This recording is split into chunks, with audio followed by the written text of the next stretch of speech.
Hey guys, Grumpy here with episode 29 of our Zero to Hero Let's Play as Mercury Guy. So in the previous episode, we started exploring. We got really lucky. We found our first corrupted nanoforge, which is fantastic. Talked about, evaluated some planets roughly. We're going to keep doing that as we do more exploration. And then we got into a little bit of combat. So we were gifted generously by the Independents, one Fury. So that's really nice. We'll go ahead and drop that off at some point. And from the other one, we didn't get the Fury. So 1 out of 2 isn't bad. Adding a Fury to the fleet is definitely going to help, especially later on when we start taking on more difficult fights. Alright, so right off the heels of combat, we're going to go ahead and continue exploration. Now these are not connected, correct? They're not. Let's go ahead and check in here. Was there a gate in the system? No, it doesn't look like it. We'll go ahead and perform a survey. Ooh, abundant volatiles. That's really nice. Typically, I try to hold out for gas giants that have plentiful volatiles, so the +2 variant. Because volatiles is just about the only thing you can get from a gas giant. And there are so many gas giants that it's really worth it to just wait until you find one. But abundant volatiles is okay. It's better than having either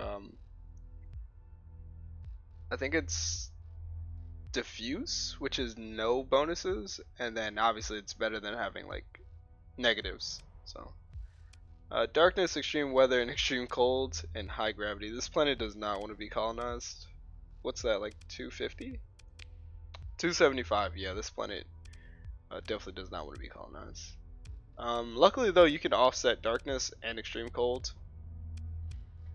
So you can bring down its hazard rating by 100%. Anyway, we'll go ahead and leave this planet. Probably wouldn't settle that. Let's check the rest of the planets. It's a pretty diverse system, but you can't get any farming here, so I don't know if I would settle in this system. Ooh. Ooh, looks like we have our first pirate raid. Nice.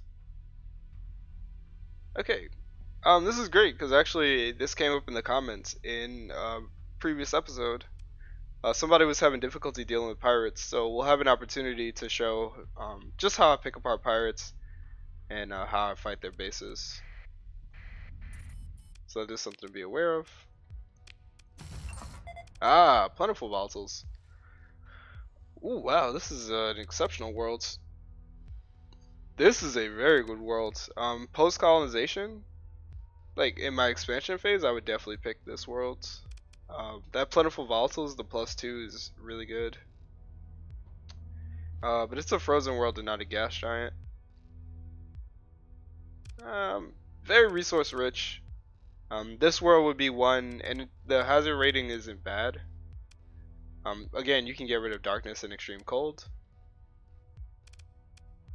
So you would be left with 150 hazard rating. So this would be a world that you would just build basic industry on and turn a nice profit. Alright, let's go ahead and leave.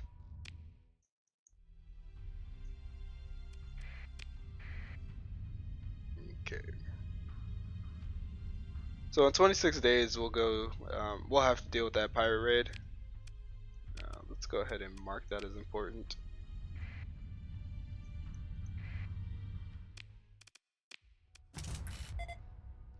Nothing exceptional about this world. We already covered that. Let's scan this trio.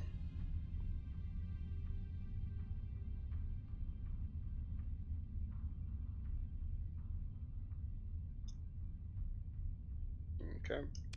One of the benefits, I mentioned this in the colonization guide and also the colonization episode of this Let's Play, but one of the benefits of having all of your planets in one area is that this raid is only targeted here. I don't have to worry about, dealing with the raid in Delta Brea, and then a raid over here, and then a raid over here. They're only gonna raid this one area. So no matter where I am, I can always teleport back to MAM and then fly to Delta Brea. It's about what? Math is hard. This is 7 days away. This is 9 days away. I'm not gonna do geometry. I'm gonna assume that this is like a 2-day journey. So as long as we can get, oh wow, another plenty of volatiles. As long as we can get to a gate, then we're only 2 days away from our colonies. Lots of volatiles in this system. Interesting. Oh right, because the star is a black hole. No, that makes sense. The star, well in this case it's a black hole, but whatever the center of your galaxy is, or of your star system is gonna be what kind of determines what your planets are. So this being a black hole, it's a star that doesn't produce any heat. I'm gonna keep saying star. It's not a star. I know that a black hole is not a star, but the center of this star system doesn't produce heat, so the planets are gonna be mostly frozen. And frozen worlds produce volatiles, or have a chance to produce volatiles at least. Okay. Unrelated, I'm actually like existentially afraid of black holes because of what they represent. They're a point in the universe that that essentially doesn't exist. The singularity of a black hole is so dense. Like, well, first of all, we don't know what is inside of a black hole. Like what's actually at the center. Like you can't observe it. There's speculation, but obviously like no one's been to the center of a black hole. But what they represent is basically a point in space that's so dense that like nothing can come back from it. And black holes are giant, right? They're huge. So they're just like, well, the event horizon is huge. So they're just like, some are roaming also, by the way.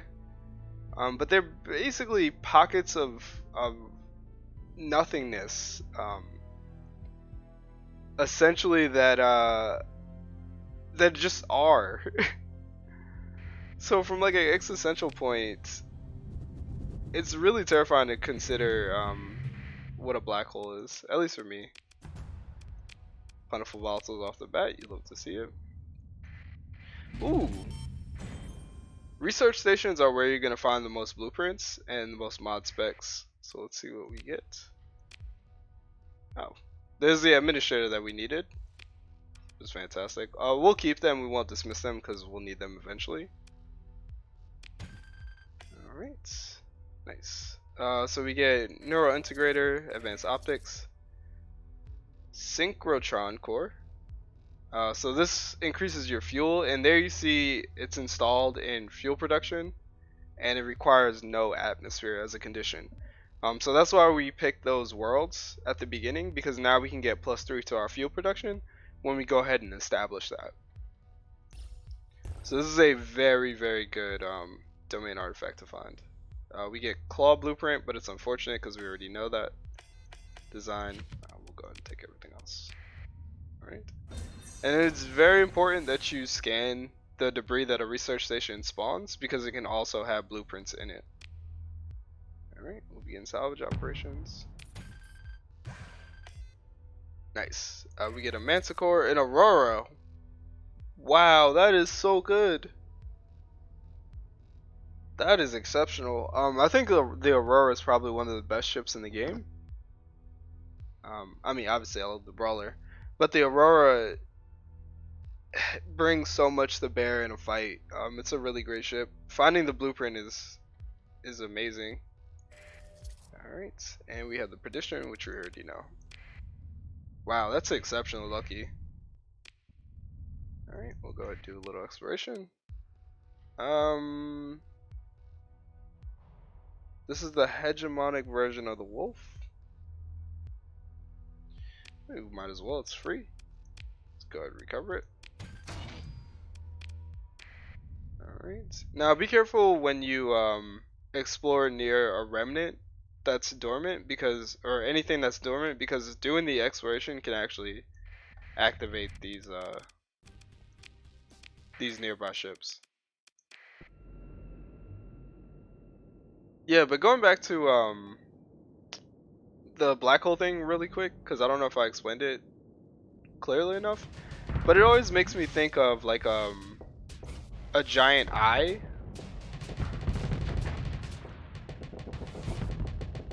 And there's something just like unnerving about that.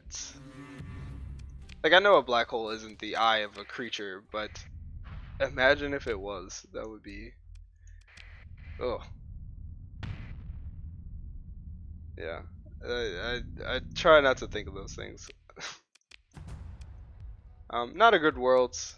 Okay, post this would be considered like a post colonization, so exploration, expansion worlds. Low gravity is really good. You get additional accessibility, which we covered. That increases your growth rate. It also increases the profitability of your planet. Having a lot of accessibility is going to increase your profits. No atmosphere is also really good. As we talked about, we just got the synchrotron core, which gives you +3 to your fuel production. So this would be a good planet to put it on. And then the ore resources, it's unfortunate that they're sparse, but with a planet like this, we don't really care about the ores. We're mostly focused on the higher industries. So fuel production, heavy industry, light industry, things like that. Alright, so we can go ahead and leave.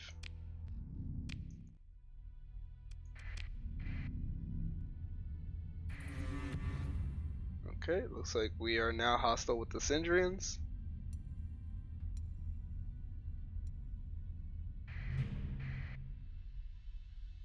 You got a couple of dormant ships here. Nice. We get another gamma core.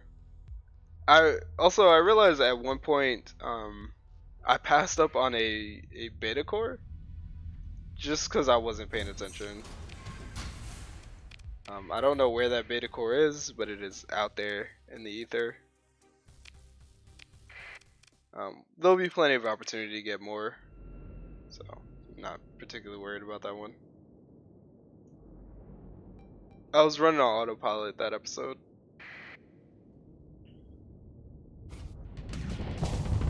Alright. So here, I guess I should break down these ships. Here we have the Glimmer. It is considered a frigate. It boasts 4 small energy slots and then 1 medium-sized energy slot. Its special ability is high energy focus, meaning that it does increase energy damage for a short duration of time. Pretty nasty ships. Pay attention to them. Thankfully, small energy weapons aren't like particularly devastating. They do like a little, like, small amounts of damage, but there are some glimmers that come with antimatter blasters. Those are the ones you need to pay attention to, because a antimatter blaster glimmer using high energy focus can tear through destroyers and put a pretty significant dent in a cruiser. All right.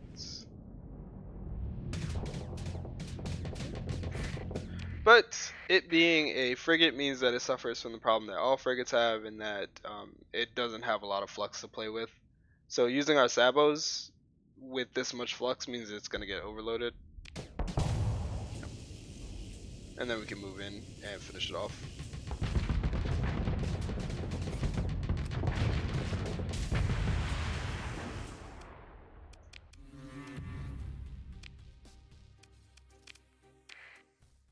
Take our spoils. Nice. Now, you can recover these ships for yourself. It requires this perk, which is called Automated Ships. And I think I will take this one next, so we can start collecting these remnant ships. But Automated Ships, what it'll allow you to do is collect automated ships, so derelict ships, which we fought a few episodes ago, as well as remnant ships, things that we just fought just now. This will let you recover those and add those to your fleet. It also allows you to install AI cores in them, which we'll cover later on when it becomes relevant. But a really nice perk, really interesting. I'm glad the devs decided to let the players go that route if they want to. Alright, looks like we have a couple of things being built. Again, we went for the ground defenses because we can upgrade those to batteries. And what it'll do is when we upgrade this, is it'll add ground defense. Oh, I thought it added stability. Okay. So here under the demand and effects, it has the 3 supplies, 3 marines, 1 heavy armaments. It has a stability bonus of +1. If you go to upgrade heavy batteries, it's still a stability bonus of +1. So I thought it was a stability bonus of +2. So I'm actually not going to upgrade this. Just because there's not really a reason to right now. It's just costing us money that we don't necessarily have. Yeah, and it looks like it just consumes the same amount of resources. What's the upcreep?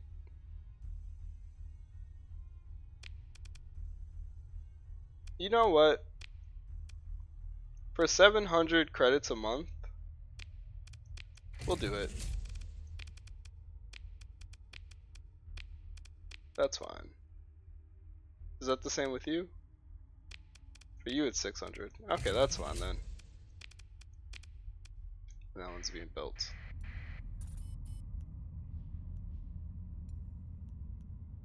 I thought it gave more than that. I thought it cost more than that. I thought it cost double. We already covered that kind of world, so we don't need to reevaluate it.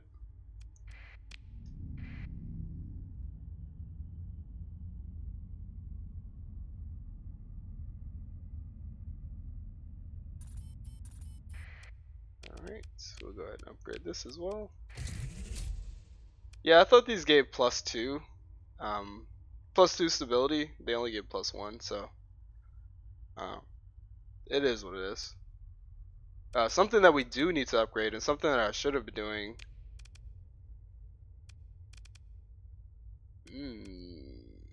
This is going to be expensive though.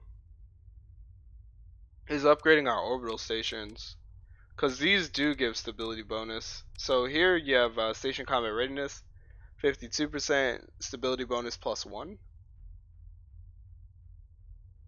I think I'm gonna upgrade all these. Alright.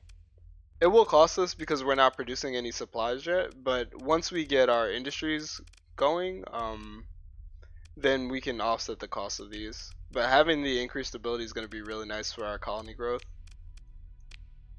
Alright.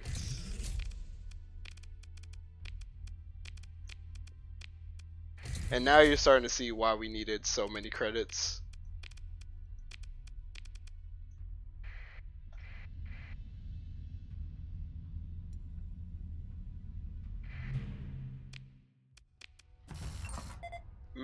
Decent world. Better. Cold, which we can offset. That's no problem. And then decent ores. We don't really care. They're not negative, so that's a bonus. But I mean, it's not really what we're interested in. The no atmosphere is really kind of like the selling point of this planet. Nice. We get a Cyclone Reaper launcher. It's a really good weapon system. We have a dram. We don't need it. Looks like we have something out here. Supply cache. We don't need a hound. And this is an example of a domain era relay. So here's the sensor rate. Normally it gives +400, but because this is domain era, it gives 700. So that's really nice. Unfortunately for this system, if we did settle here, Yeah, it looks like I would have to break down the nav buoy or break down this one, but one of them would have to go so that we could build a comm relay if we were going to settle in this system. All right. So let's go ahead and jump out of here. Now that we explored everything.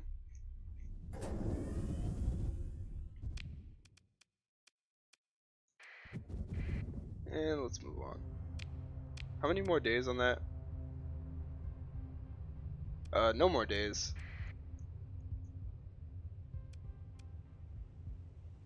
How far is this? It's 11 days. How far are you? 2 days? The right thing to do is to turn around and head to Delta Brea. Especially because it's already been launched. But I'm gonna go ahead and peek my head in here, see if there's a gate, so that we can teleport to MAM and then fly back. Alright.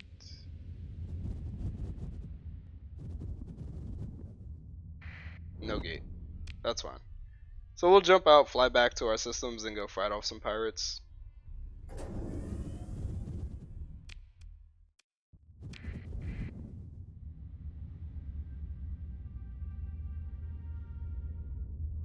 Alright. Now, pirates, the advice I gave in the comment was that pirates, while they are annoying and their pirate raid fleets are typically more dangerous than the average fleet, the way you beat them is to just bring a lot of high explosives to the fight.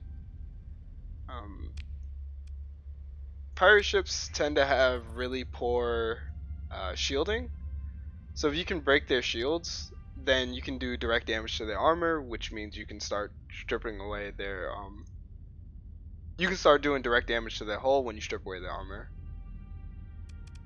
So our fleet is kind of already tuned for that. With the antimatter blasters, those are really good pirate killers. So now we just wait. Looks like they're coming from Hero. Let's see if we can catch them on the way to us. Now, I definitely don't recommend this. It's better to fight in your own system because you can repair at your planets. But I am curious to see what they're bringing to us.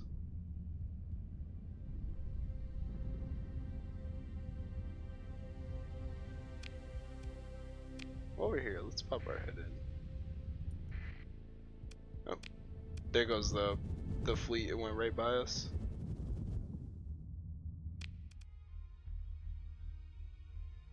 Okay.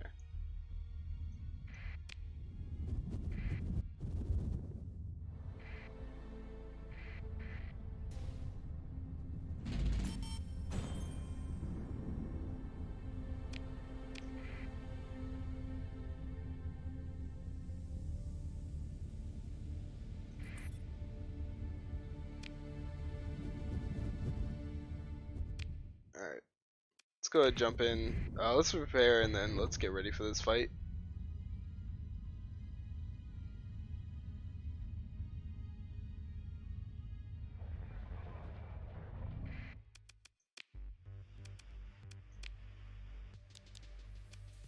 Yep, storage.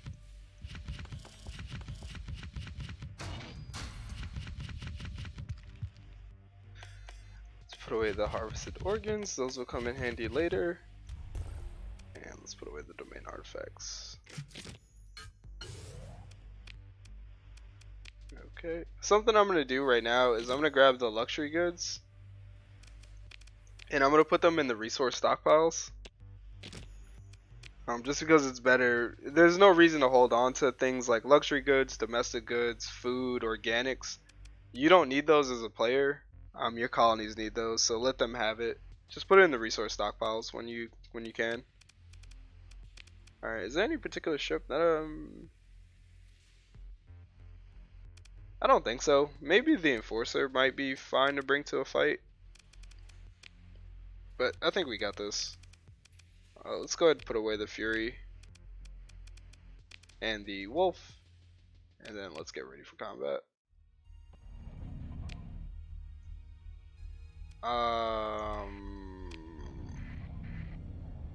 What? Normally you get a notice when somebody's in your system.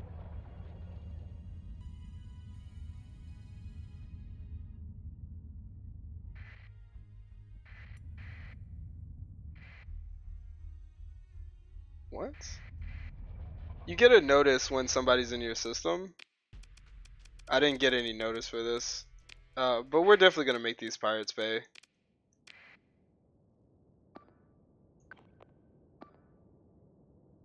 Alright. Yeah, you guys picked the wrong colony to raid. Actually, let's do this more efficiently. Let's have you go there, and let's have you go there.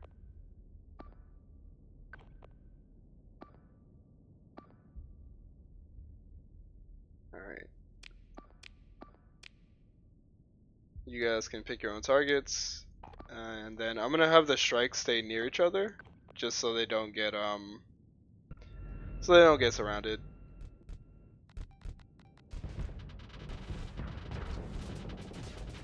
Alright. Now our battle station does need support. It's kind of in its infancy right now. But as we continue to upgrade it, it'll be more than capable to fend off these pirate attacks.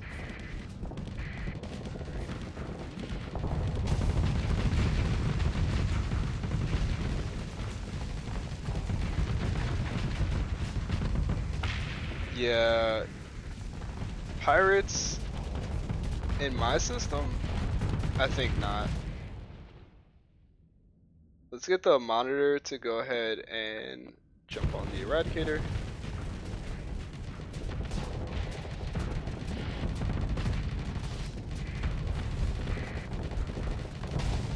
Yeah, I'm fuming that they got the drop on us.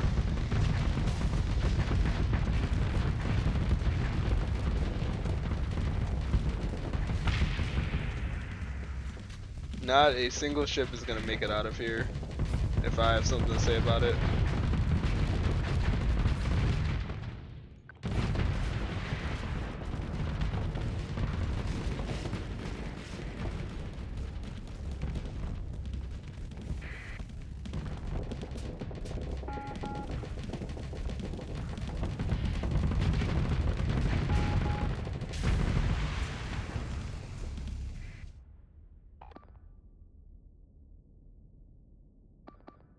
Let's have all 4 strikes go after the eradicator.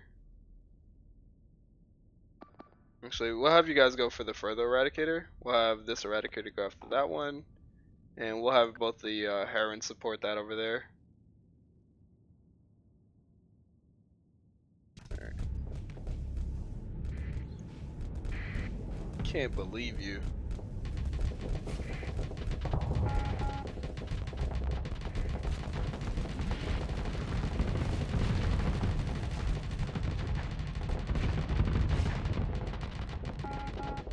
Let's see if we can flame out the mule here.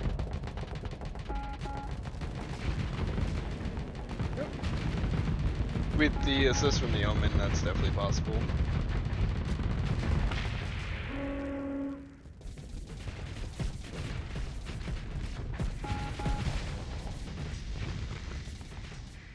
Nice. See if we can peel off and catch that shepherd before it leaves. Probably not, but it's worth a try.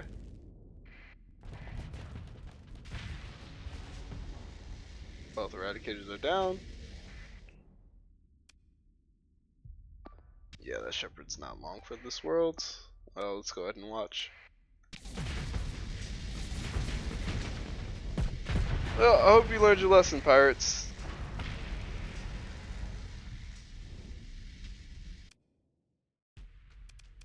We'll definitely go ahead and pursue. Oh. Looks like that's not an option. Oh, well, we'll consider ship recoveries. Hopefully we get one of these eradicators. Nope. That's fine. Anything else we'd like to take? Probably not. The Wayfarer, I want to give a special shout out to the Wayfarer. The Wayfarer is a really great ship for the early game. It has 6 ordnance slots, which is very high. 2 of those being universals, which means you can put missiles in there. And then 2 are small energy slots, or small hybrid slots, so you can put energy weapons in there. So it's a really great ship, really robust. Has very high cargo capacity as well as crew capacity. So it's a great starter ship. I know this because I've had to use it plenty of times in my Iron Man salvage run, where you can only keep the ships that you kill in combat. So I've had to use this ship plenty of time. But anyway, we'll go ahead and pick through the wreckage. Nice. And we'll definitely make sure that these freighters do not make it home by deploying everybody. Okay, 2 get away. That's fine. We'll let them tell the tale.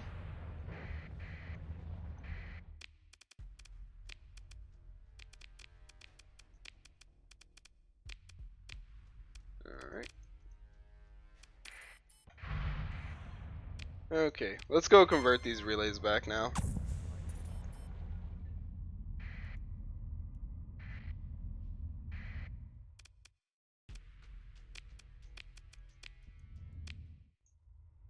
That's so annoying. The most annoying thing is once they take your comm relay, it affects the stability of your planets. I'm trying to be patient with you guys, but it looks like you are trying to turn my comm relay again, which, yeah, that's unacceptable. So unfortunately we're gonna have to go ahead and delete you. We'll make this personal. How do we catch them though? Because these are fast ships. We'll see if we can catch them in the Omen.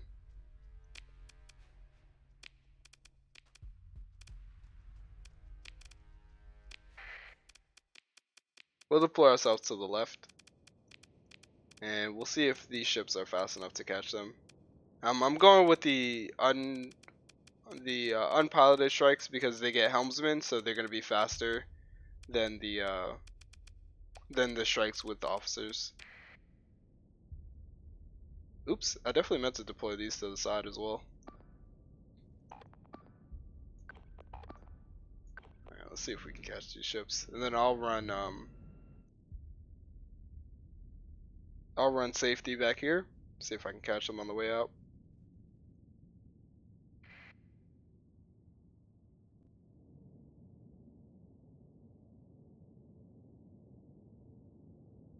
Alright. You couldn't just leave the system, huh? You had to go mess around with my comm relay.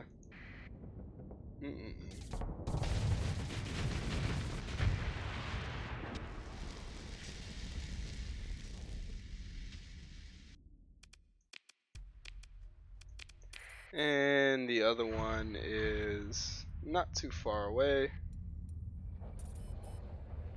Those are debris clouds. Let's do a sensor burst.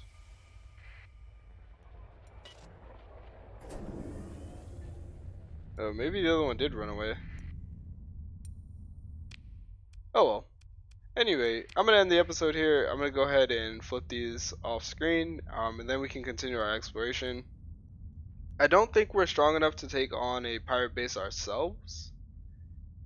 With the conquest, it might be possible, but I do want to get a couple more ships under my belt before I attempt something like that. Ideally, a legion is what we'll use to take on something like a station.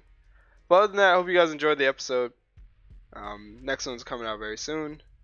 Grumpy out.